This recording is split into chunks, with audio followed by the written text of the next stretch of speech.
Hello everyone, welcome back to the channel. I am Madcapper. This is another video on Raid Shadow Legends. We're back to the free-to-play. We're talking about the free-to-play 2025. Obviously the challenge is over, but the account lives on and we are pushing forth to the end of the year. I've kind of got a more solid plan of what we're going to do with the account. We'll talk about that in this video. Plus we'll show some major advancements in the last week that has absolutely revolutionized the account. No word of lie. This is how quickly something can change and make the account that much better, or I guess technically speaking that much worse. In this case, much better for the account. So let's get into it. First I want to talk about the account goals. I kind of talked about playing the account until we had some, we hit some vague goals. Here's what we're going to do. We're going to push this account to the end of the year, December 31st, 2025. I'll actually be on a cruise at that time, but maybe we'll do a live, we'll figure out something. Who knows, maybe I'll have won the lottery and we'll be able to afford a super fast laptop and be able to do content well abroad, not just record it, but actually edit it and post it. Or maybe you'll have to wait till January 3rd, 4th, 5th, that kind of time frame. But we're going to push this straight to the end of the year. We're going to see exactly how many check marks we can cross off the list. Those being dungeons. Can we get to hard level 10 on the dungeons? Obviously with these ones, can we get to 25? And can we get to the furthest point on all of these dungeons, including Iron Twins? That's the first goal. Second goal, obviously, would be Faction Wars. How close to completion can we get on the Faction Wars? How well can we do total in the Faction Wars? Clan Boss. There's 3 bosses. How far can we get on all 3 of these? Can we get to the Demon Lord 1-key Ultra Nightmare?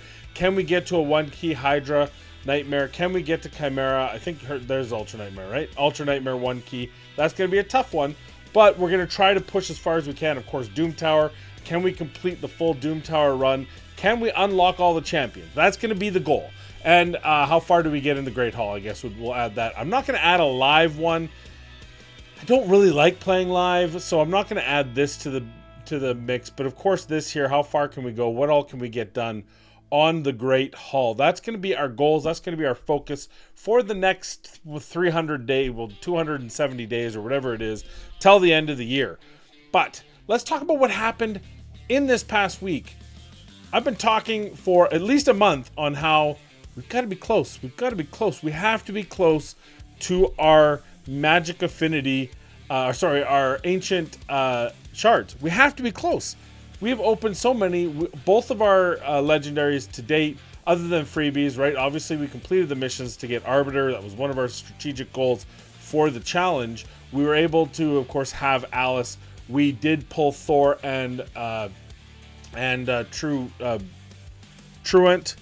But those were both from Legendary. Actually, they were back-to-back Sacred Shards. So we still have 0 Void Legendaries. We still have 0 Ancient Legendaries. And wouldn't you know it, we found out what our pity was at on Tuesday when we pulled 19 total shards. And we got some bangers. First off, let me show you this way so I don't ruin the surprise. We pulled some fusion bangers. We finally got Lumberer, which means we'll be able to get Lockwain. But you can also see there, we pulled Lockwain. So I'm actually going to be able to have a copy of him, plus have a future copy available for when and if we can make this fusion happen, which we're hoping to. Also, Rosin, we are a mere 1 champion away. You can see here, I'm starting to actually level these champions up. You see they're all kind of in the 30s. Most of them are anyway. I got to get her up there. Right, most of them are up to 30, ready to go. I have one at 40, but we are still Thurgist away from completing the fusion here. We obviously already fused Bloodfeather. We're going to slowly fuse Arrhenius and Lich. Then it's just a matter of getting Torture Helm or getting the Thurgist. One of the two is going to get us Rosin. Then I have a little bit of a curious decision to make.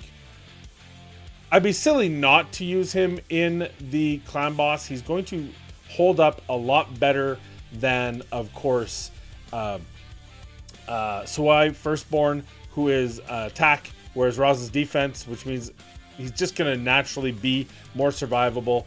He has a decreased defense. He has the chance of removing 1 buff, not a big deal. He also has the decrease and the weaken obviously available in this.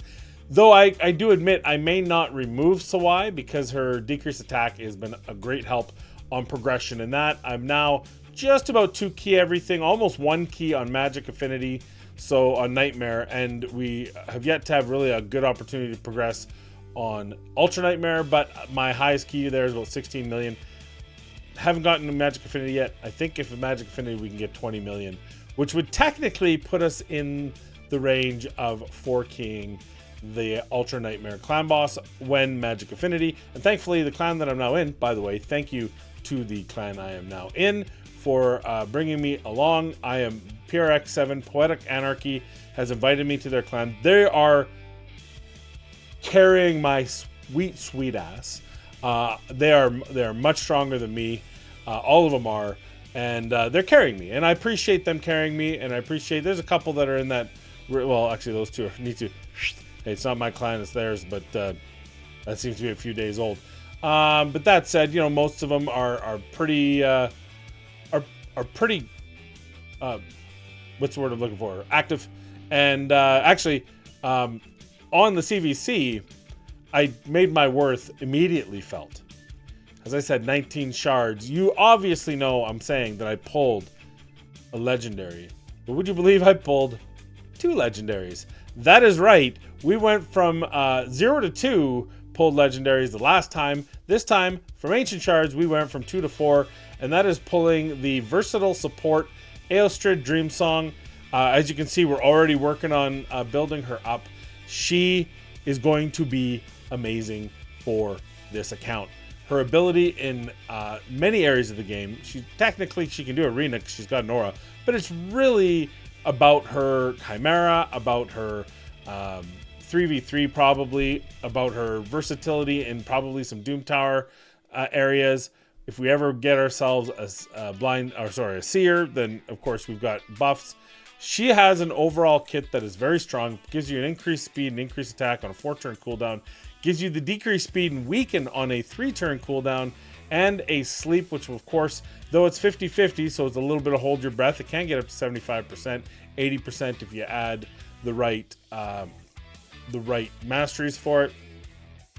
Maybe that's going to be what we need to do to get at least a reasonable win rate on the Sand Devil. So great pull, really happy about this pull. She's in the queue for getting legendary tomes, which we were able to finally fully book our Thor, so he's ready and good to go. And now we're just working on our Truath. He had some books in him prior to us pulling Thor, and so now we're back to booking him. It's really just for this, and that's of course also going to help us immeasurably in the Hydra boss. So that's where we are. The other one we pulled is an interesting Iron Brago. When he came out, he was kind of had a little bit of fanfare around him. I think he's been power crept. I think he's not nearly as talked about as he was. He is a bit of a book hog, but the reality is he gives allies 10% of this champion's defense, and you can knock this defense up pretty high. You won't see what his actual defense is at 6-star from here, but it gives you a good 500 to 800 extra defense. Can be very helpful in many areas of the game, maybe even clan boss. I've got to figure out if that can work. He also has a decreased attack and a provoke, which is a book 3-turn cooldown, but look at the books.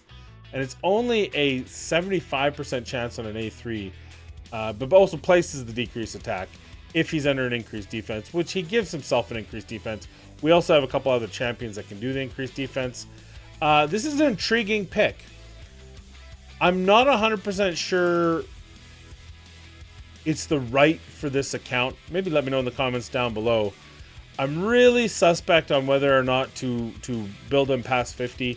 Build him at all, really. Like, when I say build him past 50, we're going to put some stuff on him for faction wars.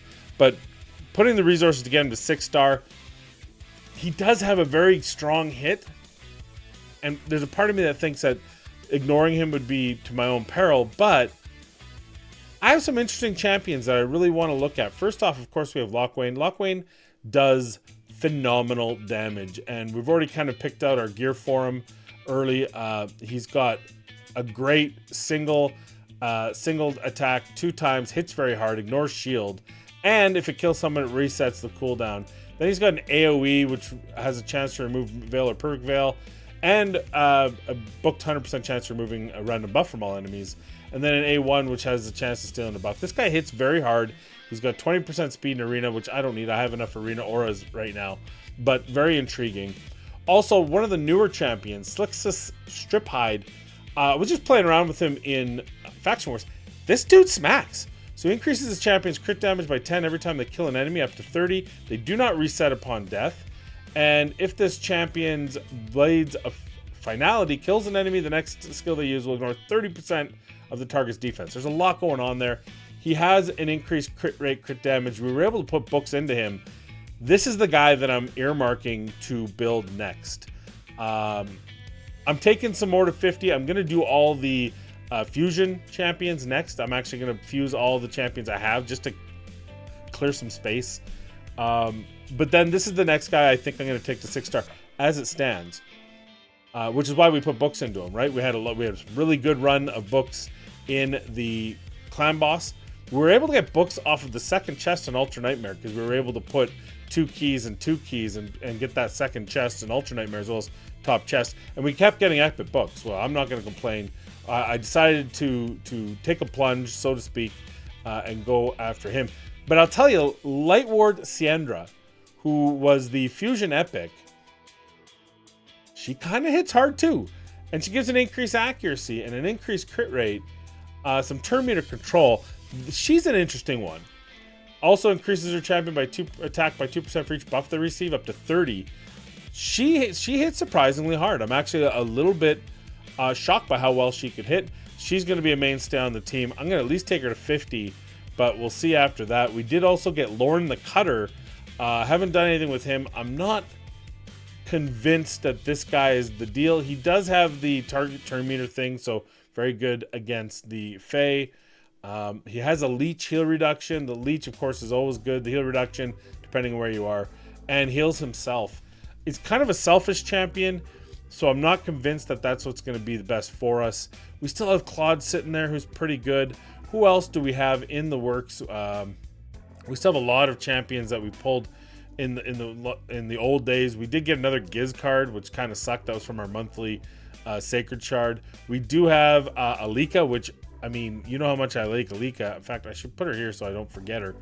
I just think because of her book instability, I'm going to call it, I'm going to build Slixus first, and then we'll decide between Light Ward and Alika. Then maybe we'll take a look at Iron Brago. Is kind of where we're at. Obviously, we're building Astrid now. She is 6-star already. The support is going to be nice. We have a couple damage dealers. What we really need now is gear. That's really where we are. When you look at Alice, she's been doing yeoman's work for me. We did pull her out of this gear, as you saw last time. We did that to be able to better take on the clan boss, and it's worked. We have him now in a kind of the earliest lethal we can get to.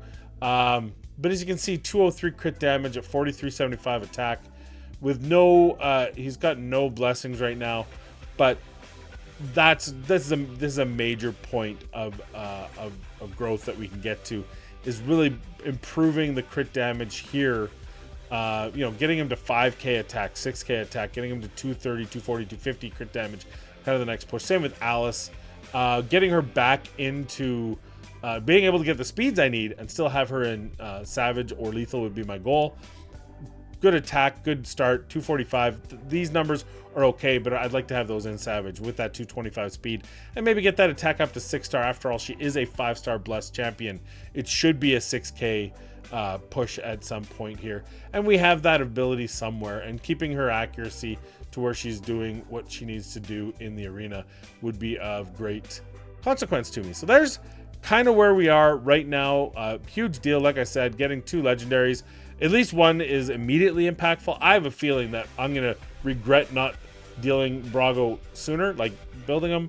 But I just think with the fact that we had those extra epic books and we took a chance to put into Slixus, that'll help me in, of course, Faction Wars. Now, Faction Wars, we did get a major push the last couple days, and we've actually moved up quite a bit. I don't know exactly where I was. I think I'm up about 30 stars. And the big deal is Sylvan Watchers. We were able to bust through here, get some 6-star or get some 3 stars here, get through stage 7, and that's all because of Aelstrid. Just a helpful. I can't look at it anymore. But if you look at the champions, we had 4 regular champions and a food.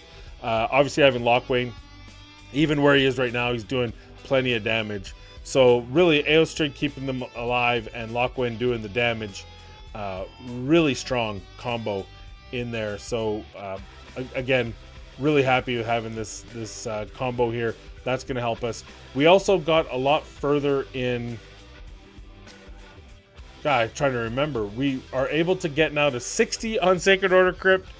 Can't quite beat the final, but very good there. Ogryn, we didn't push. Demon Spawn, we didn't push. Knights Rev, maybe? It must have been Barbarians we're continuing. And Shadowkin. I think we were able to get through somewhere. Dwarfs, we obviously got a little further as well. So, yeah. So, we're just getting champions that are usable and buildable makes a big deal for your account, and you can see that on ours. So our goal this time, like I said, our focus now, get her to 6-star, put books into her, get her gear leveled up, and we're going to be all about gear. Now this is a tough thing for me, because I know in my mind as a mid to end game player, that perspective, gear sets are really not what they used to be. At least not the traditional gear sets you get from dungeons. But I have to get out of that mindset, because right now I don't have the ability. We're free to play, so we can't go and buy this. And as you can see, I missed some days, but I should at least get a couple of these, which is nice. We'll be able to build some of that, but we can't get this big 75. Those missed days were too aplenty to be able to clear this out. But for the most part, when you look at the gear sets that are most impactful, they're these 9-piece sets now, because they can run into here. And what we just need is we need more protection gear. We need more stone skin gear. We need more of the sets that are down here. Whether it's, Pinpoint's gone for a little while, obviously, but Feral, keep getting that Feral, keep building it. Slayer, we could use way more Slayer. Merciless, Supersonic, Zeal, Impulse, we're not worried about, because Live Arena, these might as well not exist. But even Instinct gear. Hey, my main account has my Rotos and Instinct gear, and it's pretty banging on them. It's a pretty good set. I was able to put one set together, and it works really well for them. But these are the sets. Lethal gear. How are we going to get more lethal gear? That's a big, important one. Even Perception, I think we need to stop going to Resilience and just really pour all the resources into Perception that we can. That's a very important set as a filler set for, if you're getting a 4-piece together. But more importantly, and to my point, those all sound great. Cruel Immortal, right? Over time, we're going to collect. But I have to remember that I'm not there yet. And the easiest way to improve my gear is to just put energy in. Savage, shield set, regen, crit damage, speed. Those are the ones that are going to make an impactful difference on this account today. So that's what we're going to be doing. We're going to be taking our energy and we're going to be pouring it into Spider, Fire Knight, and Dragon, and that's where we got to live probably for the next 3 months, 6 months, and then just where we can with the Forge. Like, let's hold off on this. Let's get to where we can do a good 10 pop. Let's wait until we can get some mythical charms in there. I was able to get 1 mythical piece so far off of charms. You can get them from Curse City, so just holding these.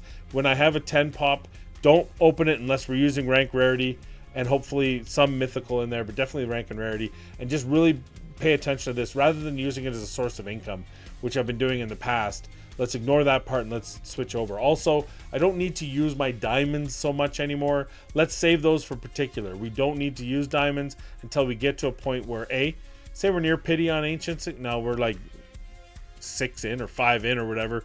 So that's not a big thing. In fact, I can tell you where we're 11 in. We're 11 in to pity. So we've got 200 to pull still. So we got a long way there, but say we're at 190, 195, then we can use our diamonds to buy some shards, or we have our 6-star champion ready to go. We need that champion in a location, and for that we need their masteries. Then I can go and do an overnight run with Minotaur and be efficient that way and get those masteries done. So lots going on. That's going on. Hey, I do have a couple of videos in the hopper that I'm on hold because I actually have a sponsorship and I'm just waiting for approval. That took way longer than I thought it would. I've had the video ready since Wednesday. It's now Saturday and we still haven't gotten a final okay on it, but hopefully at some point I'll get a video out there. It's going to be a new series where I'm going to try to get, because I find I'm struggling to find the time to do a full I built them video. So instead I'm going to do quick hits. I built them quick hits where we take a 10-minute snapshot of a champion. We feature the champion. We talk about how I built them. A little less in depth, but a lot more, a lot quicker and a lot more digestible. A lot easier for me to film too. So that's going to be coming out hopefully soon, knock on wood. And we're going to try to pop out a couple of those a week just to give some good, quick 10-minute videos that you can watch and decide whether or not you want to, if nothing else, investigate further in the epic champion of your choosing. That's all I have for you. That's the free-to-play weekly update. I'm Matt Capper. Please be kind, be safe. We'll see you in the next video.